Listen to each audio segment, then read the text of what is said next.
हाय। आज हम आप लोगों के सामने नवपाषाण काल के बारे में चर्चा करेंगे। पिछला वीडियो में हमने आपसे मध्यपाषाण काल के बारे में चर्चा किए थे, तो मध्यपाषाण काल के बारे में मैं पिछला थोड़ा बैक में जा रहा था ताकि आपको समझ में आए। तो पिछला जो मध्यपाषाण काल था उसका ड्यूरेशन क्या था, 10,000 से लेके 8,000 तक, ठीक है। और उसमें क्या था, मैंने क्या बताया था कि जैसे कि पूरा पाषाण काल जैसे कि ठंडा से गर्मी आना शुरू हुआ, तो जब मध्य पाषाण काल में आ गए तो पूरा गर्मी बढ़ गई। तो गर्मी के वजह से क्या हुआ, उस समय मध्य पाषाण काल में छोटे छोटे जीव जंतुओं को बहुत सारा उत्सर्जन हुआ, जन्म लिए, है ना। जैसे काल परिवर्तन हुए तो उस प्रकार से छोटे छोटे जीव जंतु का जन्म हुआ। तो उन छोटे छोटे जीव जंतु जैसे खरगोश, चूहा, इन छोटे छोटे जीव जंतुओं को मारने के लिए छोटा छोटा हथियारों का प्रयोग करने लगा। और पहले क्या, जब पूरा पाषाण काल जब था उस समय क्या था, बड़े बड़े हथियार थे। अभी क्या छोटे छोटे हथियार थे, आ गए मध्य पाषाण काल में। तो और छोटे छोटे हथियारों में से क्या था, एक त्रिभुजाकार था, समलंबकार था, 9 आकार था, और उसमें छोटे छोटे तरह तरह के पत्थर भी आ गए। सूक्ष्म छोटे छोटे पत्थर आ गए, छोटे छोटे जीव जंतुओं को मारने के लिए, उसको फेंक के मारने के मतलब प्रचलन चला। प्रक्षेपास्त्र का भी सबसे पहले मध्य पाषाण काल में ही शुरुआत हुआ कि प्रक्षेपास्त्र मतलब फेंक के मारना, तीर धनुष का शुरुआत हो गया था वैसे। और उसमें एक बात थी कि उसमें अंत्येष्टिकरण एक होता है। अंत्येष्टिकरण मतलब क्या होता है, मध्य पाषाण काल में एक प्रचलन जो चला था अंत्येष्टिकरण। अंत्येष्टिकरण मतलब क्या होता है, अंतिम संस्कार। वैसे तो कहा जाता है कि हिंदू जो होता है, हिंदुओं के धर्म में 16 संस्कार हैं। तो उसमें से एक दाह संस्कार होता है, वो क्या है, अंतिम संस्कार होता है, उसी को अंत्येष्टिकरण कहते हैं। एक दाह संस्कार होता है जिसको जला दिया जाता है या दफना दिया जाता है, इस प्रकार के हिंदू धर्म में है कहीं। ये हो गया दाह संस्कार। इस प्रकार से जो संस्कारें हैं, टोटल हिंदुओं का कितना संस्कार है, 16 संस्कार है। जैसे एक मुंडन हो गया, मुंडन भी एक संस्कार है, ठीक है, हिंदुओं का। एक विवाह हो गया, ये भी एक संस्कार है। तो ये मध्य पाषाण काल में थे, ठीक है। तो अभी हम नवपाषाण काल में आते हैं, ठीक है। तो नवपाषाण काल में आने से पहले मैं उसके कुछ हेडिंग बताना चाहता हूँ, उसका कुछ विशेष जो अधिकांश लोग नहीं बताते हैं, ठीक है। तो नवपाषाण काल में क्या है, उसका कुछ इम्पोर्टेंस, जैसे कि नवपाषाण काल।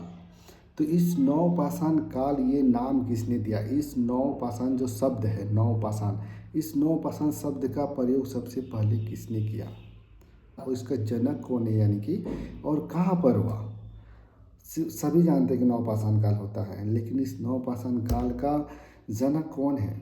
नवपाषाण काल का ये जो नवपाषाण काल ही इसका क्यों पड़ा, इस काल का नाम नवपाषाण काल। इसको इंग्लिश में कहा जाता है न्यूलिथिक कहा जाता है, न्यूलिथिक एज, ठीक है। नवपाषाण काल को न्यूलिथिक एज कहते हैं। ऐसे तो सुनने समझ में आता है कि नया है कि नहीं। तो नवपाषाण काल शब्द का प्रयोग सबसे पहले किसने किया है। तो इस नवपाषाण काल का जो नवपाषाण है, इस शब्द का प्रयोग सबसे पहले सर्जन लुसबाक ने किया था। देखो है मतलब, हाँ कहीं कहीं मिलेगा। तो इस शब्द का प्रयोग सबसे पहले सर्जन लुसबाक ने किया था। और अपने किताब में प्री हिस्ट्रिक मैगजीन, एक किताब है उनका, प्री हिस्ट्रिक मैगजीन किताब में उन्होंने इस शब्द का प्रयोग किया है। किसका, नवपाषाण। समझ में आया कि हम नवपाषाण तो पढ़ेंगे अभी, नवपाषाण के बारे में आपको डिटेल बताएंगे, ठीक है। ये थोड़ा थोड़ा नहीं, पूरे बताएंगे। तो नवपाषाण काल के बारे में ये है कि सबसे पहले नवपाषाण शब्द आया कहाँ से और इसका जनक कौन है, इसका शब्द का प्रयोग सबसे पहले किसने किया था। तो मैंने आपको बता दिया, सर्जन लुसबाक ने इसका किया था। तो इसका मतलब इसका प्रयोग किया था इन्होंने, तो इसका मतलब क्या हो गया, ये सर्जन लुसबाक जो है इसका जनक ही मानेंगे हम। अभी सर्जन लुसबाक हो गया, तो अभी क्या है, इस नवपाषाण काल को पता है क्या कहा जाता है, क्रांति शब्द से संबोधित किया गया है लोगों ने, क्रांति। तो इस जो नवपाषाण क्रांति मतलब क्या, नया काल आया तो इसमें बहुत सारे क्रांति हुई। किस तरह की क्रांति, मतलब लोगों का दिमाग में जैसे जैसे परिवर्तन हुआ, वैसे वैसे लोगों ने तरह तरह की खोजें की। अपने सुविधा के अकॉर्डिंग बहुत ही जल्दी काम करने के लिए, अपने सुविधा के लिए लोगों ने तरह तरह का उपकरण खोजे। तरह तरह जल्दी जल्दी मतलब कुछ ऐसे हुआ कि मानो कि उस समय एक विकास का एक दौर चल गया, जो आदमियों के अंदर जो विकास है बहुत तेज़ी से बढ़ने लगा। उस मतलब नवपाषाण काल इसी को कहते हैं। नवपाषाण काल को इन सारे गुणों को देखते हुए इसको नाम दिया गया नवपाषाण काल को। इसका नाम दिया गया, क्या दिया गया न, क्रांति नाम दिया गया कि नवपाषाण को क्या कहते हैं, क्रांति कहते हैं।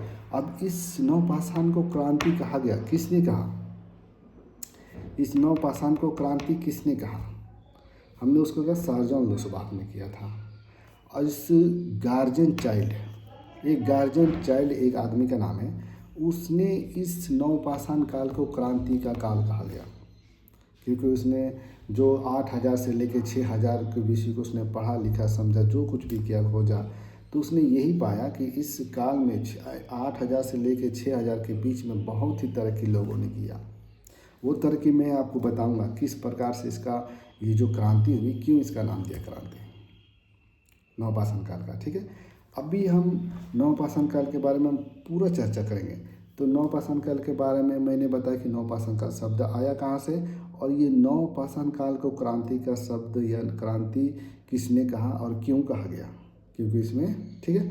अभी नवपाषाण काल के बाद आते हैं कि जो नवपाषाण काल के अंदर 8000 से 6000 के बीच में जो उपकरण पाए गए हैं, नवपाषाण कालिक उपकरण पाए गए, वो कहाँ कहाँ पाए गए, इनके बारे में हम चर्चा करेंगे। पहले तो उस शब्द को पकड़े हम, कहाँ से आया, फिर उस शब्द को किसने क्रांति का नाम दिया उसको पकड़ा, क्यों नाम दिया क्रांति उसको पकड़े। अभी हम क्या करेंगे कि अभी ये जो नवपाषाण काल को ये जो इतना महत्व दे, किसके कारण, वो उपकरण की वजह से।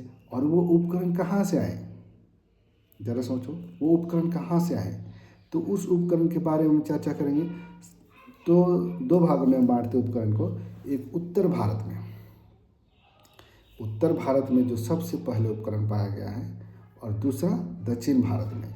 तो उत्तर भारत में जो सबसे पहले उपकरण पाए गए हैं, तो उत्तर भारत में अगर यदि किसी ने खोजा, तो जो उपकरण खोजे, नवपाषाणिक उपकरण खोजे उत्तर भारत में, और वो उपकरण सबसे पहले अगर यदि किसी ने पाया, इसका मतलब क्या, 8000 से 6000 के बीच में सबसे पहले जो उपकरण पाया उत्तर भारत में, वो किसने खोजा, ली मैनस्वियर ने खोजा। किसने खोजा, ली मैनस्वियर। ठीक है। और दक्षिण भारत में अगर यदि किसी आदमी ने कोई उपकरण खोजा और सबसे पहले खोजा, यानी कि 8000 से 6000 के बीच में अगर यदि किसी ने पाया पहला उपकरण, तो उसका नाम क्या था, नेवेलियन फ्रेजर। उसका नाम क्या था, नेवेलियन फ्रेजर।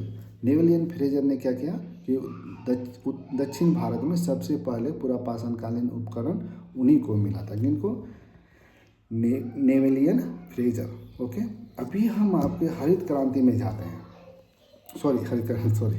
तो नवपाषाण काल के क्रांति का, इसको क्रांति क्यों कहा गया, ठीक है। अभी हम नवपाषाण काल के सीधे मुद्दे पे आते हैं, और नवपाषाण काल को क्रांति का नाम पड़ा, क्यों पड़ा, इसके बारे में हम चर्चा करेंगे। ठीक है, तो हम चर्चा करें। नवपाषाण काल में सबसे पहले खेती का विकास हुआ। ये खेती का विकास मध्य पाषाण काल में नहीं था, लोगों को इस चीज़ का ज्ञान नहीं था। लोग उस समय क्या करते थे, घूमते फिरते थे, अपना खाद्य संग्रह के लिए जानवर जीवों को मारते थे, उसको एक जगह से दूसरी जगह जाते तो खाते पीते थे। तो नवपाषाण काल में क्या, खेती का सबसे पहले उपयोग मिला, खेती का साथ मिला। यानी कि जब नवपाषाण काल में, यानी याद रखना कि नवपाषाण काल में सबसे पहले खेती का आविष्कार हुआ, खेती का मतलब प्रचलन शुरू हुआ। तो जब नवपाषाण काल में जब खेती हो गए, है ना, तो खेती लग गया अगर यदि कहीं पे, तो वो सामान जो खेती लगा, जैसे धान, जो कुछ भी लगाए लोगों ने, जैसे लोगों को टेस्टी लगा कि भाई अच्छा लग रहा, सर जानवर कब तक मारते रहेंगे, जानवर हम कब तक मारते फिरेंगे, जानवर भाई एक जगह जा रहे हैं, हम लोग को देख के दूसरी जगह भागे जा रहे हैं। तो धीरे धीरे लोगों ने कुछ जो का बीज मिला, जो भी मिला, उसको खाने पीना शुरू किया। तो उसको जब लगाना शुरू किया तो उसमें भी टेस्टी आने लगा, उसमें भी पेट भरने लगा। तो लोगों ने क्या किया, वहाँ से खेती शुरू करने लगा। ठीक है, नवपाषाण से लोगों ने खेती शुरू करने लगा। जब खेती शुरू हो गया नवपाषाण काल में, तो खेती है ही नहीं कि आज बोया कल हो गया खाना शुरू कर दिया। खेती है भाई 3 महीना का, 2 महीना का, 6 महीना का, है ना। खेत जो गेहूँ हो गया, जे हो गया, जो भी हो, तो मतलब ये लंबा ड्यूरेशन के लिए। तो ये अभी ये जैसे कि लगा दिए खेती और हम दूसरे जगह मतलब शिकार करने तो नहीं जाएंगे ना। तो उस खेती के लिए उन लोग को वहाँ रहना पड़ा। उस खेती के देखभाल के लिए उन लोग को रहना पड़ा, नहीं तो वो खेती क्या होता है, जानवर खा जाते हैं, जानवर चर जाते हैं, फिर वो खेती ख़त्म। तो उसको जब उन लोगों ने उतना मेहनत से लगाए तो खेती लगाया, तो वहाँ पे उन लोग रहने लगे। तो रहने लगे तो कहाँ रहेंगे, घर पे रहेंगे। तो पहली बार वहाँ घर पे लोग रहने लगे। नहीं सॉरी, पिछला जो पिछले बार जो मैंने वीडियो बनाया, अभी जस्ट जो मैं वीडियो बना रहा था वो दिन का था। दरअसल मेरे को काम पड़ गया, इसलिए मैं थोड़ा बाहर गया था। अभी जो मैं उस वीडियो को पूरा करने वाला हूँ, अभी रात हो चुका है, अभी रात के 11 बज रहे हैं, ठीक है। हाँ 11 बज गए। तभी मैं उस जो 9% काल पढ़ा रहा था उसको मैं पूरा करना चाहता हूँ। तो 9% काल में मैंने क्या पढ़ रहा था कि लोगों ने खेती करना शुरू किया था, यानी कि कृषि का शुरुआत किया था। तो लोग उस चीज़ को छोड़ के कैसे जाएंगे, अगर यदि उस खेती को छोड़ के जाएंगे तो क्या होता है, न जानवर उससे खा जाएंगे, जानवर उससे चर जाएंगे। तो उसके लिए उन लोगों को उस समय किसी एक जगह पे जहाँ खेती अपना व्यापार कर रहा था वहाँ पे उनको एक अस्थाई रूप से रहने लगे, अस्थाई रूप से उसको रहना पड़ा। मतलब नवपाषाण काल में लोग अस्थाई रूप से रहना प्रारंभ किया। तो अस्थाई रूप से रहना जब प्रारंभ किया, इसका मतलब क्या, लोगों ने घर बनाया, घर बनाया, घर बनाए तो गांव का निर्माण हुआ। इसका मतलब क्या है, उस समय गांव का भी प्रचलन शुरू हुआ। उस समय गांव का शुरुआत भी कब से हुआ, नवपाषाण काल से। इसीलिए तो हम इसे मतलब न्यूलिथिक एज कहते हैं, या क्रांति का नाम दिया गया है इसको। अभी जैसे कि लोग घर बनाए तो घर धीरे धीरे गांव बस गए। अब जो वो खेती रहा अच्छा चलने लगा, तो जब वो खेती भी जब बाहरी जानवर से जब चर जाने लगे, तो लोगों ने सबसे पहले कुत्ता को पालना शुरू किया।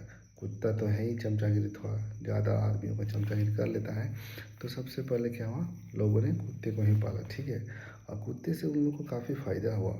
कुत्ते से इस प्रकार का फ़ायदा हुआ कि जब कुत्ते उनके साथ में रहते थे, जैसे जंगली जानवर आते थे तो कुत्ते को सूंघने की आदत है। कोई दूसरा जानवर आने की तुरंत अनुमान लग जाता है, कोई थोड़ा सूं साँ भी आवाज़ आता है तो कुत्ते को पता चल जाता था। तो इससे क्या होता था, खेत में कोई जंगली जानवर आता है घुसता चरने के लिए तो कुत्ता भौंकना शुरू कर देता था। तो इसलिए वो एक प्रकार का अच्छा काम करता था, इसलिए उस कुत्ते को वहाँ उस समय के लोगों ने पालना शुरू किया। और कुत्ते को सबसे पहला पालतू जानवर कौन हुआ उस समय, और यदि किसी जानवर को अगर यदि आदमियों ने पाला है तो सबसे पहले किसको पाला है, कुत्ता को। वो भी कौन से काल में, नवपाषाण काल से शुरू हुआ है। अभी कुत्ते को पालना शुरू किया। अभी जो उस समय के जो घर बनते थे, अभी हम घर के बारे में बता रहे थे जस्ट पीछे। तो उस समय के जो घर बनते तो कच्ची ईंटों के बने होते थे और आयताकार रूप में वहाँ के घर बने होते थे, आयताकार रूप में, और इस तरह से गांव बना लेते थे। और कुत्ते के बारे में जस्ट हमने आपसे बात किया कि साला कुत्ता जो बड़ा ही चमचागिरी करता है, इसलिए कुत्ते को मतलब सबसे पहले पाला गया है। ये दिमाग में एक कहानी है, ठीक है। दिमाग में ये फिट रखना होगा आपको कि कुत्ता सबसे पहला पालतू जानवर है आदमी के लिए, ठीक है। अगर यदि आदमी ने सबसे पहले किसी को पाला है, वो भी नवपाषाण काल में, तो कुत्ता को ही पाला। इससे पहले पूरा पाषाण काल, मध्य पाषाण काल में कुत्ते या कोई भी जानवर को पालतू जानवर नहीं बनाया था। अभी हम आते हैं अभी जैसे कि धान हो गया, गेहूँ हो गया, उसको खाने का तरीका लोगों को पता चला। तो उसको सुखाएंगे कहाँ, रखेंगे कहाँ, ज़्यादा अनाज हो गया तो उस समय लोग क्या कहें, मिट्टी के बर्तन बनाते थे, यानी कि मृद भांड आप लोगों ने सुना होगा, लेकिन लोगों को पता नहीं कि मृद भांड है क्या चीज़, बहुत सारे लोगों को। तो मृद भांड मतलब क्या है, मृद भांड इसलिए उसका नाम पड़ा क्योंकि वो मिट्टी के बर्तन जो होते हैं उसको मृद भांड नाम से जाना जाता है। और मृद भांड में मतलब जो धान गेहूँ जो भी हो उसको स्टोरेज करके रखते थे बर्तनों में, है ना। तो उस समय ही सबसे पहले जो मृद भांड का आविष्कार हुआ, कब हुआ, नवपाषाण काल में, ठीक है। अभी हम बात करते हैं कि जो धान की खेती जो खेती होती थी उसको कुत्ता रखवाली हो गया, उसको मृदभान जैसे बर्तनों में उसको रखा जाने लगा। जब अभी ये ज़रा सोचो, धान अगर यदि हम कहीं अच्छे खेत जहाँ है वहाँ लगाए हैं धान को, तो अगर यदि हम गांव जाएँ थोड़ा दूर होगा तो कैसे लाएंगे? लाने में दिक्कत होता था, है ना? सर पे लाते थे। हम लोग भी काफ़ी पुराने जब थे, मतलब गांव में मम्मी पापा के साथ जाते थे और वहाँ से धान का बीड़ा बांधते थे, और एक बीड़ा मतलब इतना मोटा गठरी हो जाता था, और उस तरह के बीड़ा जो होता था 10-12 बीड़ा मिला के एक बीड़ा बनाया जाता था।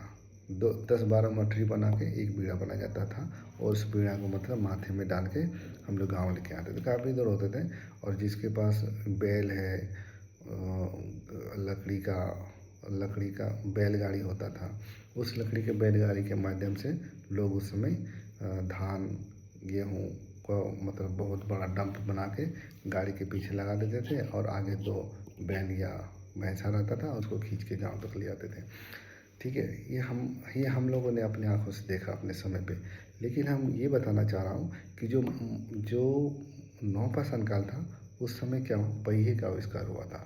लेकिन पहिया बना के 2-2 पहिया बना के उसमें बीच में कुछ लकड़ी उकड़ी मोटा ताज़ा रख के, मतलब एक प्रकार सोचो लकड़ी की गाड़ी, मतलब पहिया बनाया तो पहिए तो खाली जाएगा नहीं, तो पहिए के ऊपर कुछ तो डालेगा, तभी तो उसके ऊपर धान या जो भी अनाज हो उसको डाल के अपने घर तक लाते थे। तो पहिए का आविष्कार कब हुआ? सबसे पहले नौपाषाण काल में। सबसे पहले कौन सा जानवर खोजा गया? कुत्ता खोजा गया।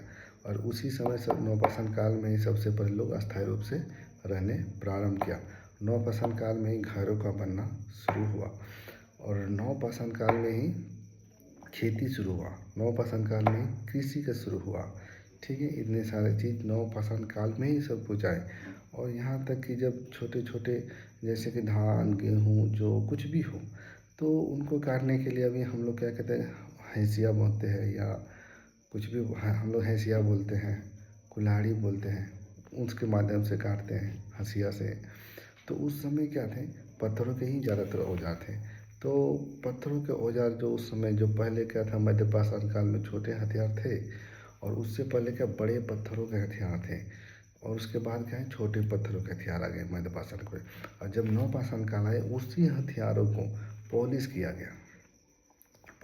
गया, चिकना किया गया और छोटा किया गया, जिससे क्या होता है, फसल भी काटने में काम आता था और जानवरों को भी मारने में काम आता था। बहुत सारा उससे फायदा होता था। ठीक है, उस समय पॉलिशदार नवपाषाण काल में क्या हुआ, जो हथियार आए वो क्या हुए, पॉलिशदार आने लगे। ठीक है, अभी हम बात करते हैं कि जो पॉलिशदार पत्थर तो आए ही, उससे काफ़ी फायदा होने लगे। साथ ही साथ नवपाषाण काल में जो हड्डियाँ थी, हड्डियों के जो उपकरण थे, उसके माध्यम से भी लोगों को काफ़ी फायदा होने लगा, और लोग उसका बहुत ज़्यादा मात्रा में प्रयोग करने लगा। किसका? हड्डियों के उपकरण, जैसे हिरण के हड्डी, हाथी के दांत के हड्डी, और हाथी के दांत और हिरण का हड्डी, जब बहुत सारे जानवरों को हड्डी से मतलब तेज धारदार, वो तो पिछले वीडियो में भी हमने बताया था कि हड्डी का उपकरण पाए गए थे बहुत सारे जगहों पे। और नवपाषाण काल में बहुत ज़्यादा मात्रा में हड्डी का उपयोग होने लगा। अभी हम जो बात करेंगे आपको, तो कुछ ऐसे नवपाषाण कालीन जो कुछ ऐसे क्षेत्र के बारे में बताएंगे जहाँ जहाँ कहीं हड्डी पाया गया, कहीं पे चूल्हे पाए गए, कहाँ पे फसल सबसे पहले बोई गई, कौन सा फसल कहाँ बोया गया,